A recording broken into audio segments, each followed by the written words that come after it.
So போதைப் பொருள் விழிப்புணர்வு. ஸோ அதுக்காக தான் இதை பண்றோம். இதனால பல பெண்களோட வாழ்க்கை முறை மாறி இருக்கு. பல பெண்கள் லைஃபை இழந்திருக்காங்க. போதைக்கு அடிமையாகி இருக்கிற ஆண்களால நிறைய பேர்த்தோட வாழ்க்கையும் போயிருக்கு. அது மட்டும் இல்லாம குழந்தைங்களும் இதுக்கு அடிக்ட் ஆயிருக்காங்க. சாக்லேட்ல, ஐஸ்கிரீம்ஸ்ல இந்த மாதிரி ட்ரக்ஸ் யூஸ் பண்ணி நிறைய குழந்தைங்களோட லைஃபும் போயிருக்கு. ஸோ இதெல்லாம் ஒரு அவேர்னஸா கொண்டு வரதுக்காக இந்த வேர்ல்ட் ரெக்கார்ட் பண்ணோம். அது மட்டும் இல்ல, வேர்ல்ட் ரெக்கார்ட் கண்டக்ட் பண்றது மட்டும் இல்லாம எல்லா பெண்களும் ஏதாவது ஒரு கைத்தொழில் கத்துக்கணும். உங்களால என்ன ஒரு பினான்சியலா யாரையும் டிபெண்ட் பண்ணாம இண்டிபெண்டா நீங்க வாழணும் அப்படிங்கிறதுக்காகவும் இப்ப நிறைய பெண்கள் இந்த ஸ்ட்ரகிள்ஸ் தாண்டி நிறைய வந்துட்டாங்க, வெளியே வந்துட்டாங்க. சோ நாங்க இந்த மாதிரி எல்லாம் நிறைய பண்ணிட்டு இருக்கோம்.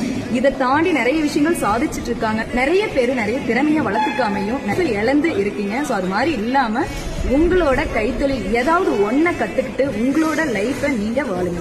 யாரையும் டிபெண்ட் பண்ணி இருக்காதீங்க. யாரையும் நீங்க சார்ந்து இருக்கவே வேணாம். உங்களோட கைத்தொழில் வச்சுட்டு லைஃப்ல என்ன பண்ணலாம், எப்படி பண்ணலாங்கிற ஒரு வரைமுறையை நீங்களே உருவாக்கிட்டு நீங்க பண்ணுங்க. அதே மாதிரி இந்த சமுதாயமும் அவங்களுக்கு ஊக்குவிக்காட்டியும் பரவாயில்ல, நிறைய அவங்கள குறை சொல்றதும் அவங்கள தப்பா பேசுறதும் அந்த மாதிரி இல்லாம நீங்க அவங்களோட வாழ்க்கையை அவங்கள வாழ விடுங்க.